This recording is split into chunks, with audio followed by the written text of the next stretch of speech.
2 p.m. on Wednesday, the 2nd of July, 2025. I am the Wolfman, and I am coming to you from beautiful Lake City, Florida.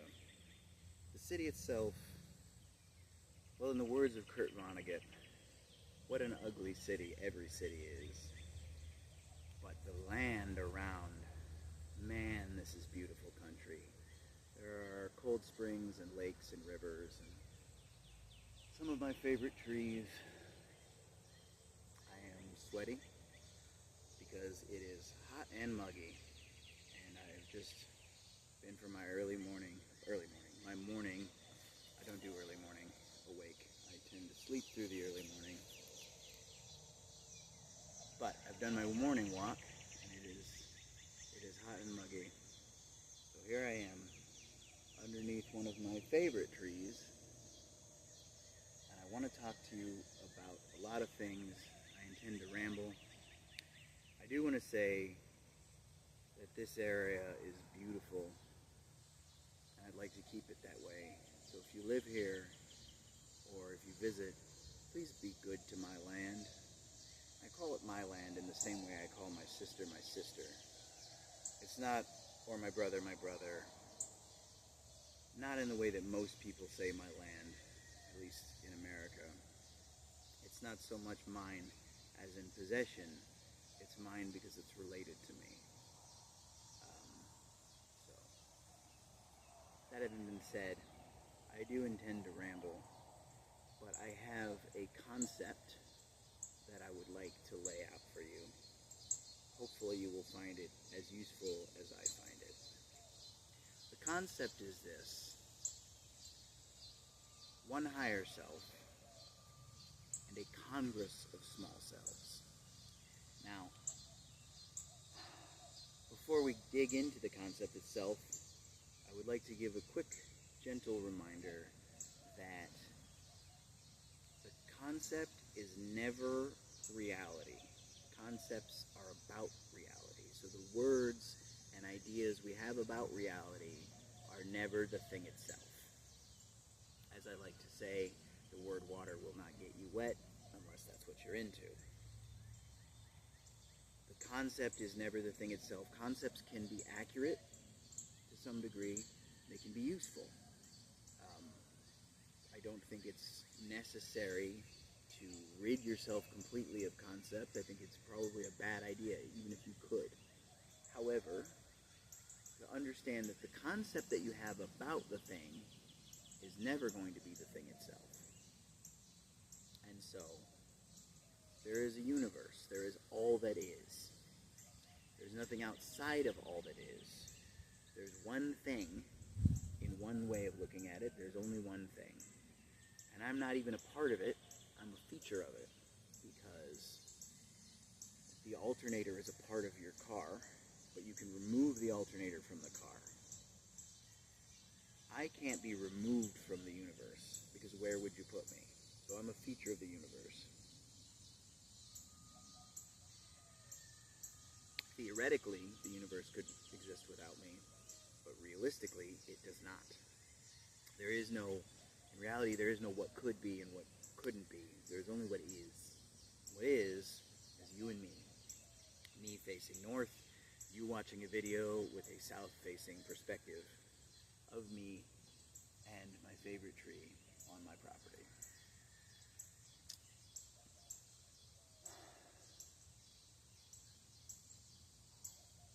So keep somewhere in your mind the fact that the universe, or all that is one thing. And when I talk about self and other and the higher self and the small selves, this is all concept. And hopefully you'll find it useful. So, the concept of a higher self and a congress of small selves. Imagine, if this is helpful to you, an algebraic equation.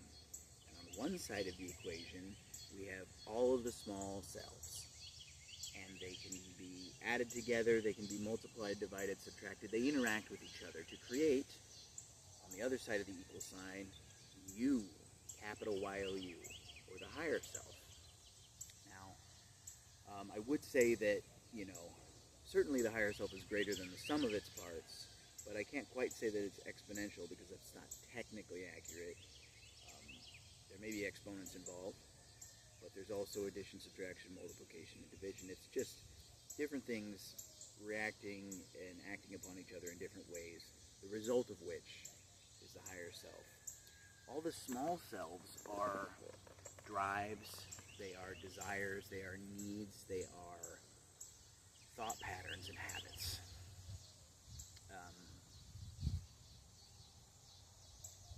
And so this is the concept.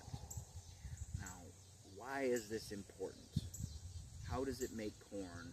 What is the so what of having a concept of a higher self on one side of the equation and a congress of small selves on the other side of the equation? So I'm out for my morning walk, as I ideally do every day. And I am having a conversation with my subconscious mind, or with God, or with the goddess, or with Great Spirit, or with the non-binary divine entity, or with my higher self, or my higher guardian angel, or whatever concept you like to use to describe the thing that I'm talking to. But I'm having my daily conversation with all that is.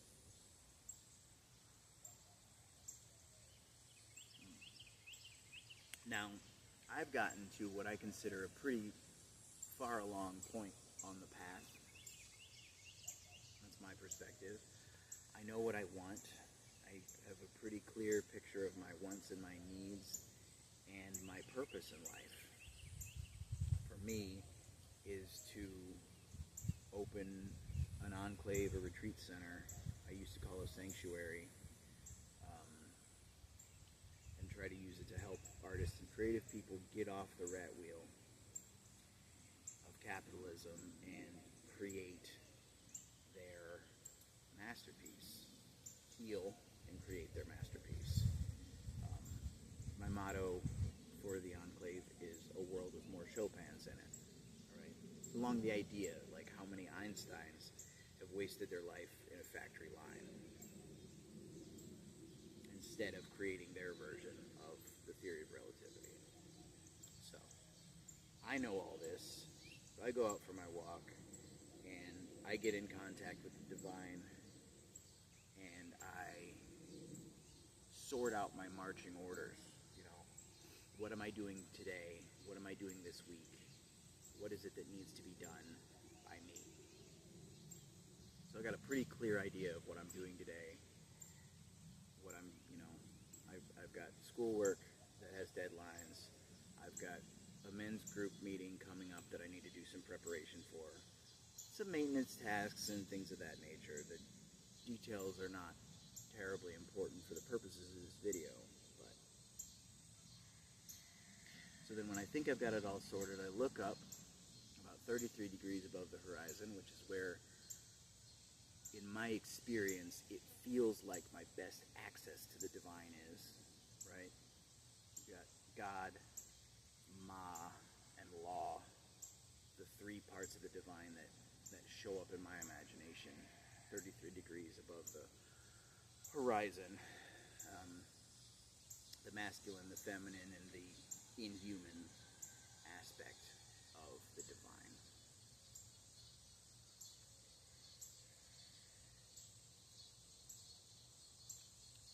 And that's not real, in the sense that this chair is real, and this tree is real. I don't see it in my visual cortex. I see it in my mind's eye, in my imagination. It's a concept, it's an image, it's a visualization. I'm not trying to convince everybody that that is the cosmology that they should hold for themselves. That's what I've developed in my internal landscape. But anyways, I look up, I say to them, I give their many names, including my higher self and Bezel and my higher guardian angel and, whatever deities I happen to be working with at the moment, which may or may not be real. I don't know. And I say, do you have any edits to my marching orders? Is there anything that you'd like to tell me to do differently or change? what I got in return, which again, very probably from my subconscious mind, actually certainly from my subconscious mind, the only question is whether or not the gods outside of my mind put the information in there. It certainly comes to the conscious mind through the subconscious mind. How big is the subconscious mind? Is there an edge to it? Does it blend in to the divine? You know, these things don't need to know. All I know is my experience, which is that I am the conscious mind, and I have another living inside my head with me, which is my unconscious or subconscious mind, and I am in relationship to it, and I am in constant conversation with it. And so I don't want to spend any more time on cosmology because I don't care. I don't care what you believe about that. I'm just telling you how it is for me in my experience, and that I understand and believe science. I'm just not sure if it applies to the entirety of reality or just to the 3D matrix that's been created in some sort of mental thing, you know? And if there's more reality outside of what we can see with our five senses and what we can measure with tools that are, by their very nature, an extension of our five senses. So I say to the big, complicated mystery, I say, is there any, edits? Do you have anything to say to me? And it says back to me, or at least I hear in my imagination, in my mind's ears, do exactly that. Do exactly that in the game. Those are your marching orders. However, it's more important the way you do it than what you do. So, be loving awareness while you're doing your schoolwork and preparing for your men's group meeting and doing your maintenance tasks. Be loving awareness. Okay, sure, I'll just be loving awareness. That's something I know how to do. It's not vague and confusing at all.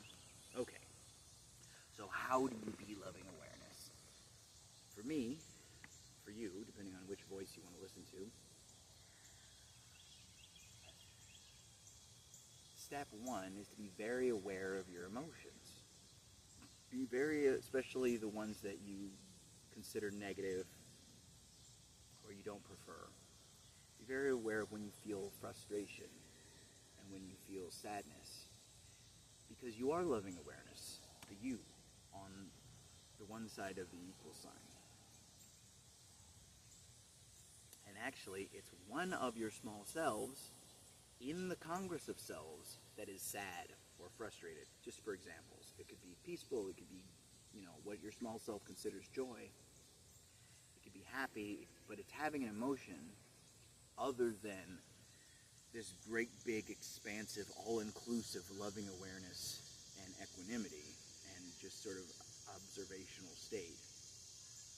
That's your clue that we're talking about a small self, a feature of yourself, not the whole. And for me personally, at the moment, it tends to be frustration that contracts me the most. And so there is a possibility that if I feel frustration, with laggy internet and a poorly written curriculum and a badly designed website, for instance, that frustration will be so loud that I will allow it to contract my entire identity down from being the large self, the higher self on one side of the equation, and I will identify so strongly with being the small self, the small part of myself, really, the small feature of myself that is in pain, that is frustrated. And I will feel like that is what I am, and that is all of who I am, and lose sight of the bigger picture. And so what's the difference? There is frustration in either case. But in one case, I maintain my expansion, and I stay the higher self. And in the other case, I'm the small self, and my experience is that I am the small self. Remembering that experience and reality are potentially two different things. So if I feel that I am the small self, hold on, oh no, that's just a male person. Mail's here. Mail time. Here's a mail that never fails. It makes me want to wag my tail, and when I do, it makes me want to wail. Mail. Anyways. Distraction, distraction. All the time, everywhere. If I am the small self that is frustrated, there is a possibility that I will say, fuck this, and I'll slam my computer, and I'll smoke weed and go watch TV, which is fine, to some degree, because it does meet the needs of that aspect of self. And that aspect of self does have needs, and they're my needs, and they do need to be met. The problem is, because I've lost sight of all the other aspects of myself, and my higher self perspective, which again can be spiritual and woo-woo, or it can just be psychological. You know, you can look at this as spirituality if that makes you feel warm and fuzzy, or you can look at it as psychology if you're more of a scientific mindset, and if the spiritual language throws you off. Understand, like, this can just be like Jungian psychology. It doesn't have to be anything that you don't believe in. And whether you believe it or not, apply the scientific method to it. Try it. Take good notes. And if what I say, what I predict will happen, doesn't happen, well, there's your answer. You know, the scientific method is a great tool to be used in spirituality. You can empirically test spiritual truths and see whether or not they hold up. Because in my estimation, there is more to the universe than what we can measure with our five senses and with our scientific instruments and with the scientific method. There's more to it. However, the part that we can measure with our scientific tools, our five senses, and the scientific method must be contained within the other thing, which means the other thing must be able to produce it. So if I have told you that such a thing exists, and therefore it must produce a certain reality, and you measure reality, and that's not what is produced by the cosmology that I'm suggesting, well, then you know that I've gotten it wrong. You can certainly use the scientific method to test your spirituality, even if you don't want to limit the scope of your imagination to things that can be tested and proven. You can at least rule out the things that can be falsified. And you can at least say, okay, well, the evidence suggests that this theory, this hypothesis may be true. And while I haven't proven it in such a way that I should take a sword to my neighbor if they don't believe it, I've attempted to disprove it, and I've been unable to do so. Therefore, I am comfortable carrying on as if it is true until something comes along and shows me otherwise. But I digress. Rabbit trails. So if you're in your small self, identity-wise, and you think that you are frustrated, and you are going to slam the computer and quit doing your homework and go smoke weed and watch cartoons, fine. You make the need of that one small self in the Congress of Small Selves. You ignore the needs of the small self that wants to get a good grade, the small self that wants to get the homework done early in the week so that we have free time with no stress of work hanging over us, of incomplete work hanging over us with a ticking deadline, so we don't have to feel like Captain Hook running from the alligator. Tick tock, tick tock, tick tock. You're ignoring those needs. You're not even actively ignoring them. You're ignorant of them because your identity has collapsed, and you can't sense them anymore because the frustration has taken up your whole screen of view. It's a very human thing to happen, but it's not your only option. Alternately, with practice, with development of this skill and wisdom, if I do say so myself, the fool that is speaking to you, with the development of the skill to hold the higher perspective, even when bumps in the road come along, and realizing that you have many small selves. You go, okay, so there's a feature of me, a part of me, a small self, that is frustrated. And I love that little guy. Okay? So let's take it easy on him. And maybe we had made a plan to do 4 hours worth of schoolwork today. Right?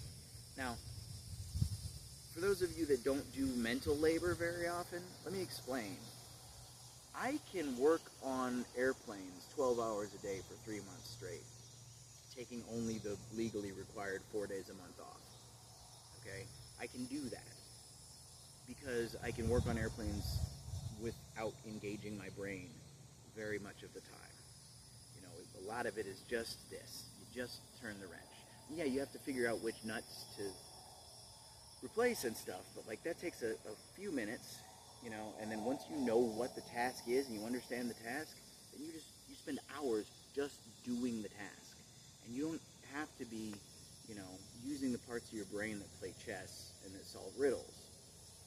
So, yes, it is quite possible to work harder, much harder than 4 hours a day, but if you've never attempted to be an artist or a creative, you don't embody the understanding that 4 hours of creative work, of like literally creative the whole time, not just drawing the scales on the dragon, but like determining what the shape of the dragon should be, creating this image in your mind.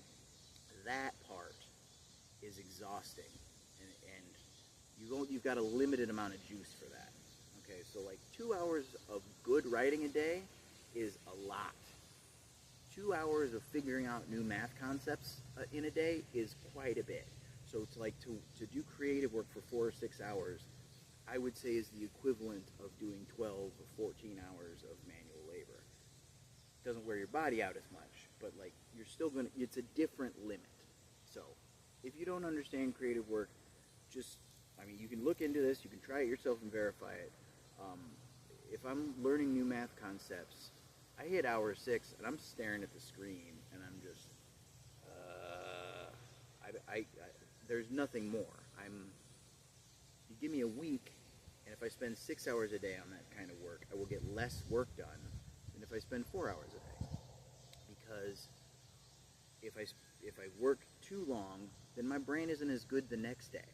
And so my productivity goes down. So actually resting, especially with creative work, can be some of the most productive thing you can do. But again, I digress. So you got your small self. He's frustrated. You maintain your large perspective, your expanded perspective, and you say to yourself,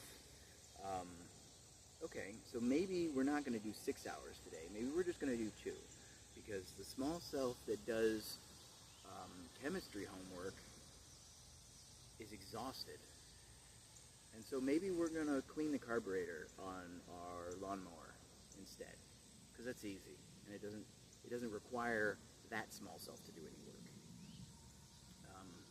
Maybe we are going to smoke weed and watch cartoons, but if we make that decision, we will have made it by looking at the one small self that is screaming in pain and frustration, and then looking at all the other small selves that have their own needs, and saying, okay, so how do we take care of this guy and all these other little guys? And you say, okay, so I want to take care of this guy, so I'm going to let him rest, but before we do, maybe we're going to look and see what all work we have to do and compare it to the calendar and be like, yes, we can still get everything done on time.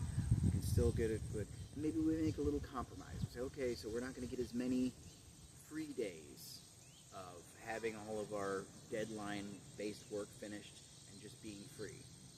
Maybe that's what has to happen, but you get a win for the little guy that's making all the noise.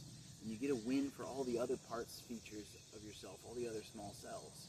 And then, for extra credit, if you will, remembering uni, meaning one, universe, all that is, there really is no self and other. However, in the experience, I certainly experience that I am one thing, one being, and that there are other beings out there. So taking care of the small self, taking care of all the other small selves, so that now I'm taking care of my higher self. But also, I am not going to take care of my higher self at the expense of other. I'm not going to harm them, steal from them, fuck them over in any way, because myself lives in an environment, and all of the other beings are a part of that environment. And so I can't harm other beings without harming my environment, making my environment less healthy, and a being that lives in an unhealthy environment becomes unhealthy in the course of time, unless something is done to correct that unhealthy environment and make it healthy again. There's interplay between beings and their environment all the time. There's no separation in the universe. So, to sum it up, the so what of the concept of a higher self and a congress of small selves is that in that moment, when you have a strong emotion coming out of one of your small selves, with the awareness that this is not your entire being that is frustrated, in pain, sad. You have other aspects of self. Maintain this perspective that yes, the needs of that small aspect of self that is in pain are important, but they're not exclusively important. The needs of all the other aspects of myself are important, and the needs of all the other beings in the universe are important. And so we want to win, win, win. Ideally, we create a solution that will solve the needs of the small self that is screaming, while furthering the agendas of all the other small selves, while at least doing no harm to all the people that are other than us. And that is the concept of a higher self and a congress of small selves. And I hope that you are edified, and I hope that you can expand your perspective and realize that the thing that's causing you to suffer, that's so important, is not important to you in the way that you thought it was. It's actually important to one of your small selves, and your identity collapsed, and you thought that that's all that you were. But in fact, you're a whole picture. You're a whole universe. And you just have a higher self and a bunch of small selves, a higher self within you and a bunch of smaller selves within that higher self. But what do I know? I'm a trickster and a fool.